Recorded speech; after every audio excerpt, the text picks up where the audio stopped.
Hi, it's Dandy3D, back again. I hate my intro so much. Back again with another video. I think you guys will really enjoy this one. It's a more straightforward asset compared to the gas mask I did a few days ago. This one is of a winter coat. There's a lot of elements to it that I think will be quite fun to watch as I build it up and sculpt it in Zbrush. You can see here that I'm actually blocking out in Maya this time. One of the things I said with my last video is that it's actually quite good to block out in Zbrush since it'll be quite mushy and you can just focus on the forms. With this one, I think, especially with certain folds and how I want things to kind of wrap around each other, I found it more easier to do it by blocking out in Maya so I could kind of make sure I knew how things actually worked. If that makes sense, does that make sense? Either way, I think you guys will enjoy this time-lapse. Again, I say this in all my videos, just like my last one. So I feel like there's two audiences I'm hitting with these videos. There's some people that really enjoy just hearing me talk shit. Some people that don't even really watch the time-lapse and just listen to me talk. While the other hand, the other audience don't want to listen to me fucking talk about literal shit and want to actually watch a time-lapse. So, like I'll say with my last one, if you don't want to listen to me rabble for half an hour, you can just turn off the audio, and I'm not going to be annoyed by that. That's completely fine. And like I said in my other one as well, I'm not pulling like a, yeah, fuck you, turn off the audio. Legitimately, turn off the audio. It's fine. I even think, I've been thinking about this, I might put together a little kind of warning sign in the video for when I'm especially loud or especially annoying, and give a little thing of like, do you know with old 2000s films when they say put on your 3D glasses now? I'm gonna do a turn off the audio now, or put some timestamps for bits that you should just not listen to, because I feel like, especially with how I do these videos, I feel like I've talked about this before, but I'll say this will be my last time talking about this. I talk a lot of shit because I don't go out of my way to overly edit my videos. I just want them to be very freeform, and it seems like you guys enjoy it, or at least there's a few people that enjoy it, so I'll just keep going with it. Either way, I have a really interesting topic I want to talk about today that is quite a heavy one, and I'd say it's something that, you know, goes in turn with what I was talking about in my last video. In my last one I was talking about, you know, how much should you be pushing yourself and how the industry is very hard to get into at the moment. And I think following on from that, in my Discord, which I'll link in the description below, I talked with a few people about being a workaholic, what it was like in university and education, being surrounded by other students that didn't do side projects outside of their 9 to 5.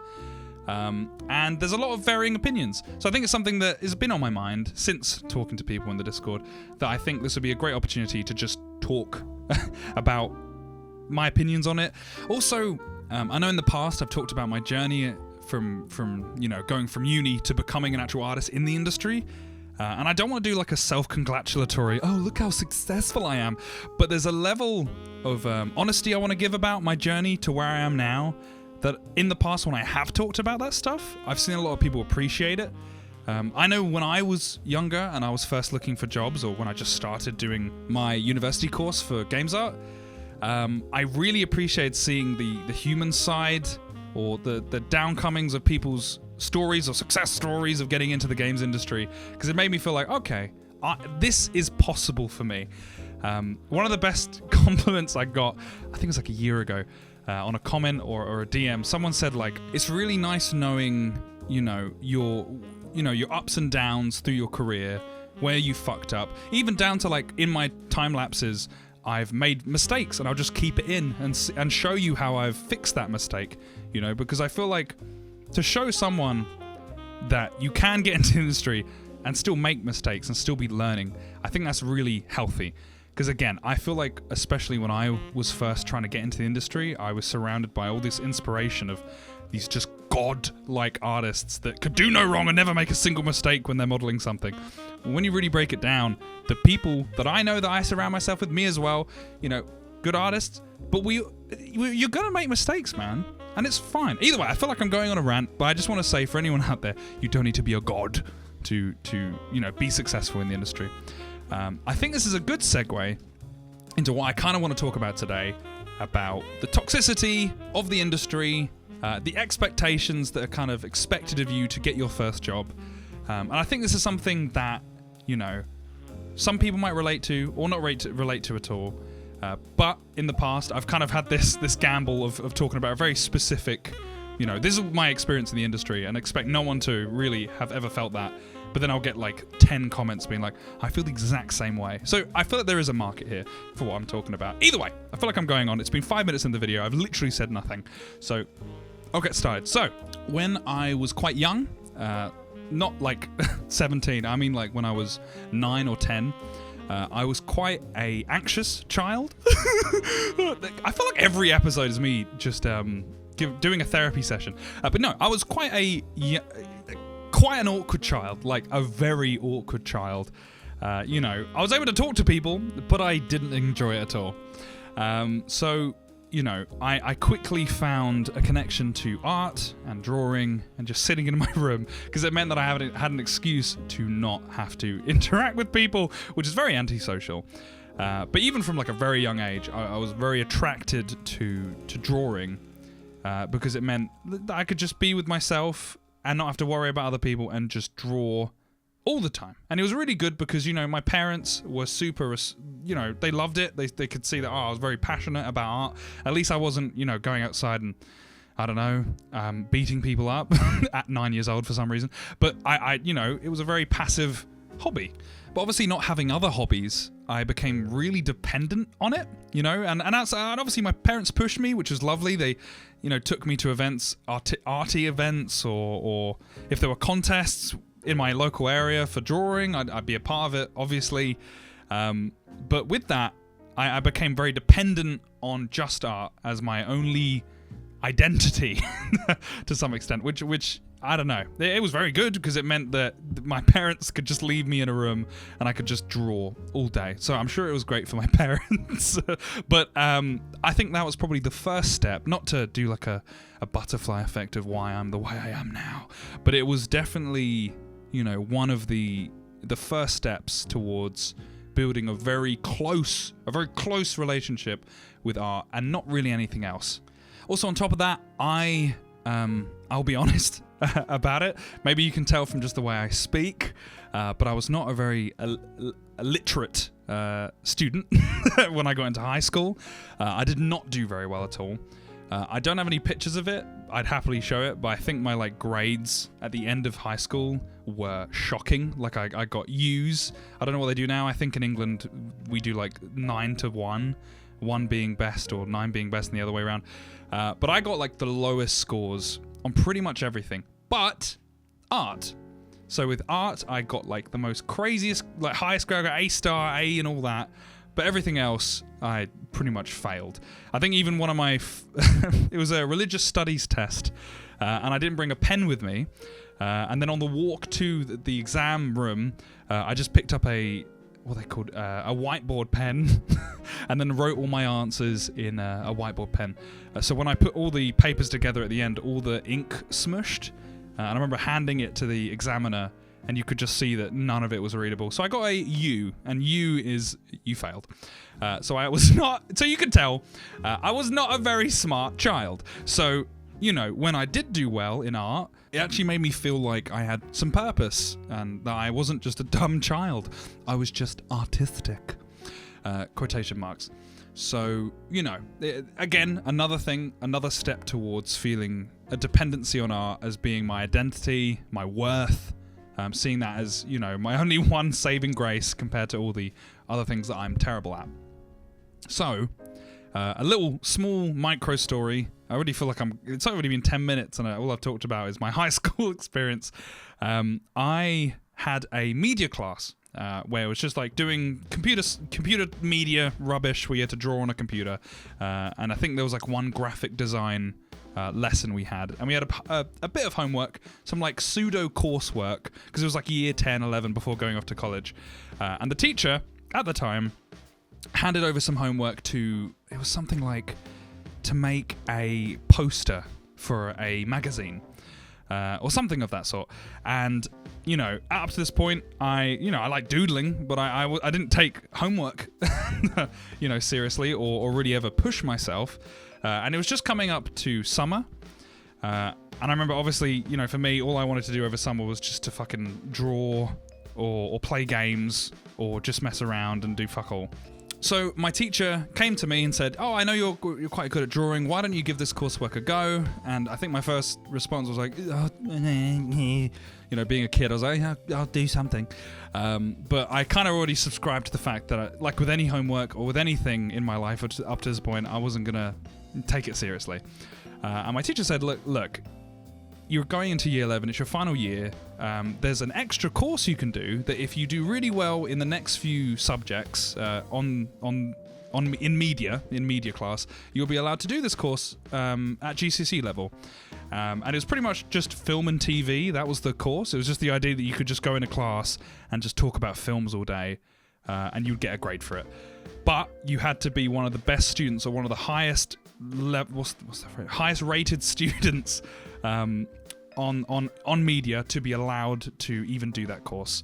So I was like, oh, okay. Well, I can spend like a few hours of each week at high school just talking about films. That sounds fucking awesome. So summer hit, we got the coursework, and all my friends were obviously going out, doing stuff, or just staying in and playing games all day, like any kids would do over summer. And again, this coursework stuff was very optional. Like there was no reason to really be doing it. You could have just done it like the day before, just gone into, I don't know, Photoshop or Word, just make a shitty poster very quickly and get whatever, a C grade or whatnot. But for me, I saw this kind of, you know, pathway of like, okay, so if I do this really well, then I'll get the highest grade, and then I'll be allowed to, you know, go on this fun course where I can talk about fucking films all day. So rather than, I think at any point, having fun over summer, I just spent the whole summer just working on this poster and all the coursework around it, like all the writing you had to do for it. Believe me, I hate writing, but even that, like I was taken insanely serious. And I did all the drawings for all the graphic design of it. And of course, I came back to high school after summer, handed it in, and the teacher was fucking like blown away that this student that was so half-arsing on everything actually produced something that was probably one of the best things in the class. And I will say, also, I don't know why I'm like being cocky about this. This was when I was like 15, so it's really not that amazing. But the teacher turned around, showed the work to the whole class, and went like, guys, this is what you should have been doing. Look how good Daniel did. I feel like you're watching this time lapse and going, what the fuck are you on about? I promise this comes to a good conclusion, okay?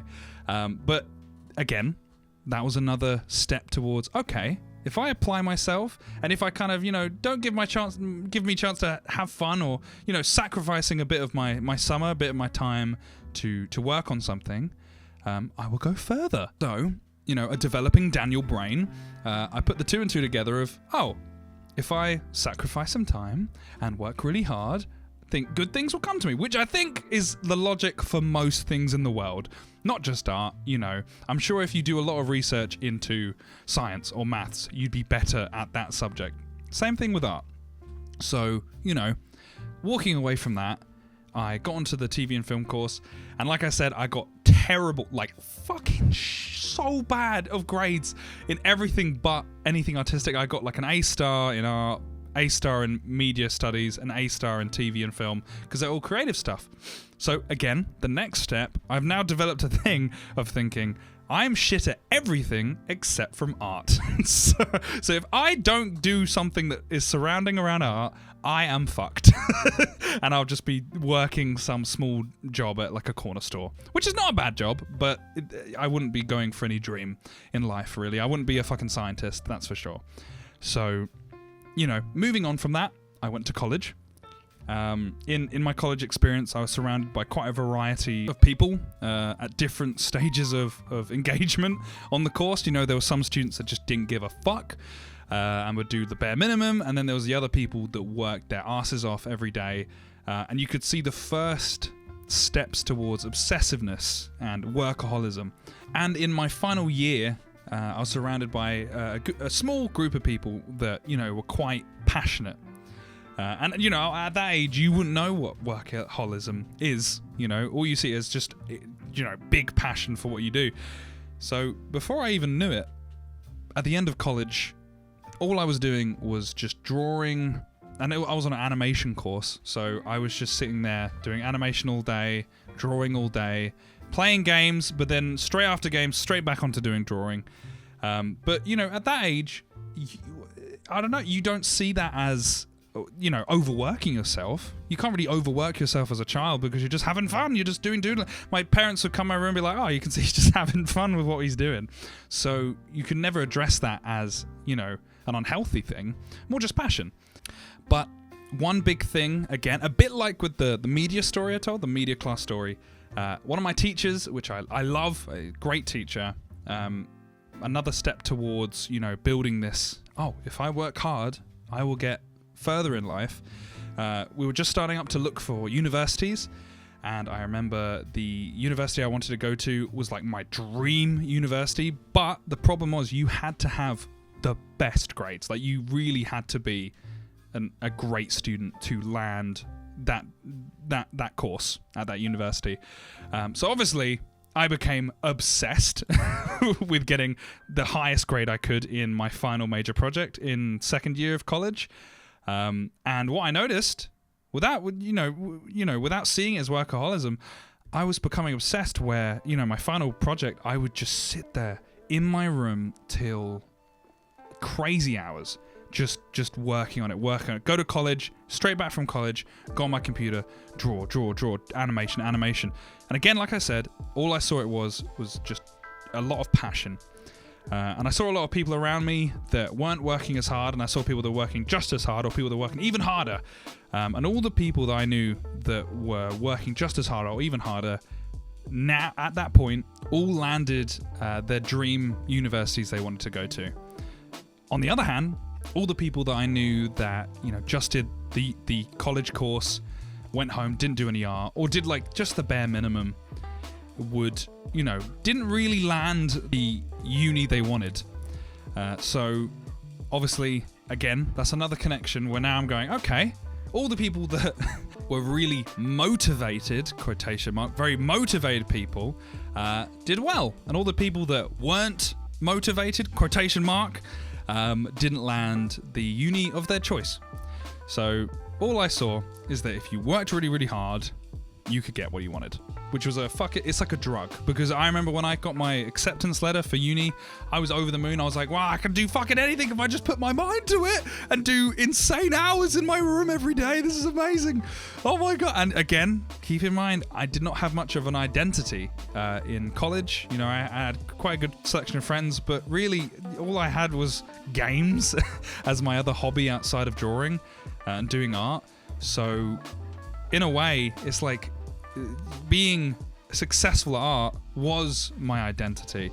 Either way, so keep that in mind. I've had a few steps up until this point of thinking, if I work hard, I do well. Wicked. That's very black and white, right? Easy.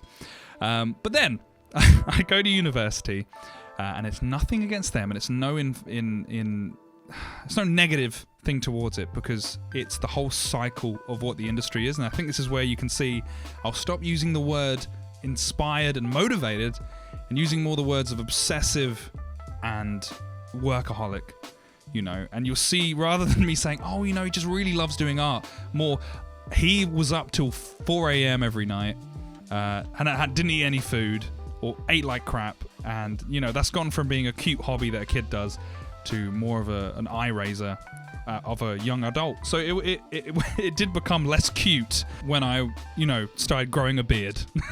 So either way, so, you know, at uni, the course leaders, all the course teachers were great. But again, you saw this cycle of the students that would just do the classes, finish, go party, and get, you know, get the bare minimum of the work done. Then you see the other students that I started to become, where you were the course.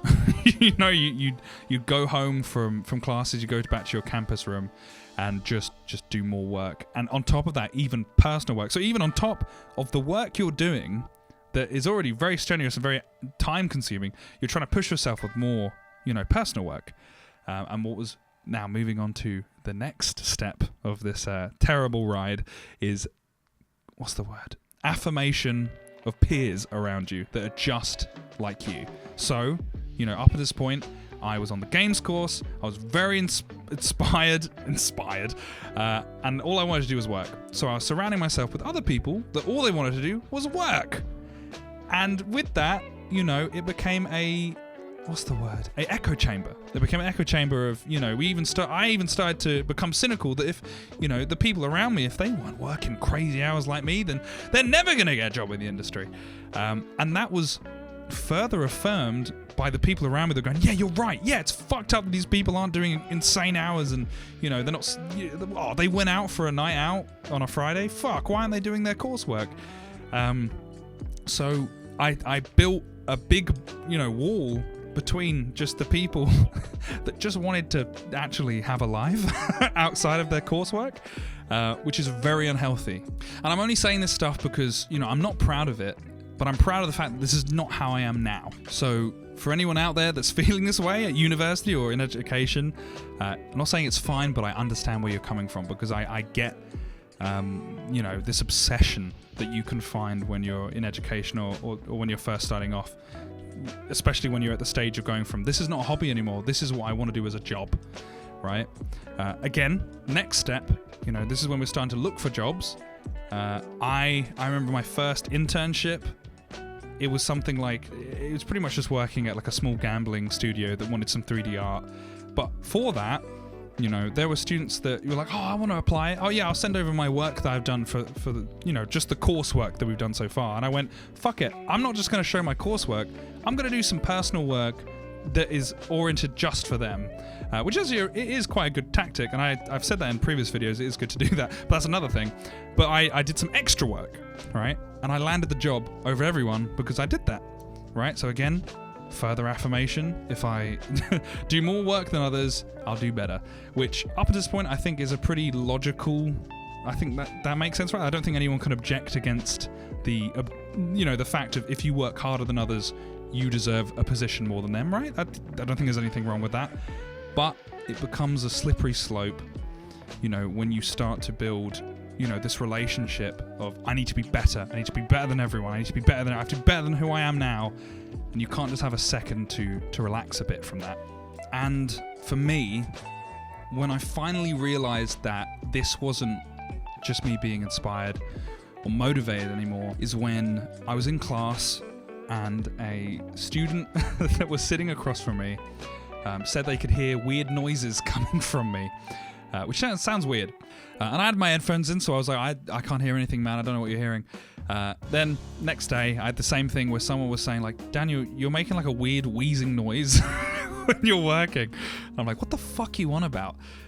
So in the end, what I started doing was taking off my headphones and just doing work as usual in the computer labs at the university.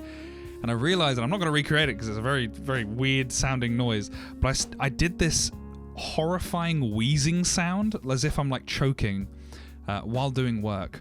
So keep in mind, I never had this up until this point. And fuck it, I'll do an impersonation of what it sounds like. So, fuck's sake. So I'd be sitting there at my computer away and I'd go, fuck's sake. I'd be going, fucking hell. So, oh God. So the reason I was doing that, I have no clue, but it was I don't want to categorize it as a tick, because it could be something completely different, and I don't want to, put myself in, a category of people that actually have legitimate tics. But I developed this weird nervous habit of pretty much just having like a hyperventilation fit while working. And since that, it has not gone away fully, legitimately. Like, I still find myself sitting and I never had this, and I find myself still doing it quite a lot. And it's gotten better over the years, but it's something that from, overworking myself, I developed some very weird habits and tics and stuff that made me feel very ugly. Same thing with social cues. I feel like legitimately I became very bad at talking to people because I was so entrapped in work that talking to people became really fucking hard. And if it wasn't about work, then what do I talk about? I have no hobbies. I can't talk about music or even games. I wasn't playing games anymore because I didn't have time because I was doing work all the time. It was very unhealthy. And, I think this goes into a really interesting point about when I've described my university experience to people. I've got two reactions. I'd get up to the part of telling this story of going, I went from being, really inspired to becoming a workaholic, and now I've got this horrid, weird, nervous tick thing, and I've got certain social cues that I've lost that just fucking suck, right? And the response would either be, oh man, that's really fucked, and I hope you're okay. Or the other response that I know that I'd sometimes get that really freaks me out is, wow, that's inspiring, which is fucked up. It's really fucked up because I had a few experiences where, at my first job, I landed mid-roll quite quickly, which I'm quite proud of. But even with that, again, you can use the trail of my, the roadmap of what I've explained so far. There was affirmations of doing overtime. I did unpaid overtime pretty much, where I'd be the first in the office and the last out of the office a lot of the time when I was at my most I need to work, right? If I was put on a certain project, I'd be like, okay, well, I'm going to get it done even quicker than what you're telling me to do. And they'd be like, wow, that's awesome. Thanks, Matt. Because I was at an outsourcing studio. Of course, they'd love it if I was like, yeah, I'm going to do extra work. So, and it got me to places a lot quicker than others that weren't, killing themselves pretty much. So I had a few people come up to me that were juniors. I just got mid-roll, and they were like, how do you do it, man? You're so young. I was like 21, 22. And I said, I feel like I overworked myself, and it's really unhealthy. And I'm now at a point where I'm sitting here at my desk, and I'm having to check myself because I'm worried that I'm going to be going in the office like a weirdo. And they looked at me, all three of them, and they said, wow, that's so inspiring. And I was like, no, don't do that. Do not, overwork yourself. And they went, but you overworking yourself is the reason that you're here at your position now. And it made me think for a really long time. I went home and I was like, okay, so what's the conclusion here? So if someone came to me and said, how do I get to my position? Am I supposed to tell them, yeah, overwork yourself? Because I'd never want to say that to anyone. But there is an objective truth that by working how fast and how much I did, it got me a lot further very quicker. What's the middle ground here? So keeping that in mind, now even, I feel like I'm a lot more healthier with my workload, but even still, all I've ever seen since day one of picking up a pencil is that if I work more than anyone else, or work more than what's expected of me, I will go places further, faster, and it all throughout my life, that has been the positive affirmation of doing that. Unhealthy or not, that's all I've ever been told. And the sad reality is I've lost friends, I've lost relationships, I've lost hobbies, and I've become very distant to people, especially at my worst, because of building this relationship of, if I work more, the better I'll be. Right? If I work more hours, I'll get that job quicker. And it's such a slippery road. And it's the same thing I've kind of been talking about in my last video about building this really personal connection with art. Because again, when you have people coming to you going, damn, you did a really fucking good job on that art piece, you're going, they think I'm good. Especially if that's like such a big part of your life, right? It's always a nice feeling. So again, positive affirmation. So when you see these people that are workaholics, that's a big reason why they are workaholics, and why it's not, it's not being forced or being pushed. It's a legitimate just obsession with wanting to feel like you have worth. That's so deep. But generally it is. And there's a really good video on crunch culture that Noodle did. This YouTuber called Noodle. I'd really recommend it. I'll put it in the description below as well, because it talks a lot about just, overworking people in the games industry especially. But he says about it's not that you're being forced or there's a gun to your head, But there is a gun to your head in some respect. If you don't do a really good job, you will be kicked out of the industry. Or not kicked out of the industry, be kicked out of your job.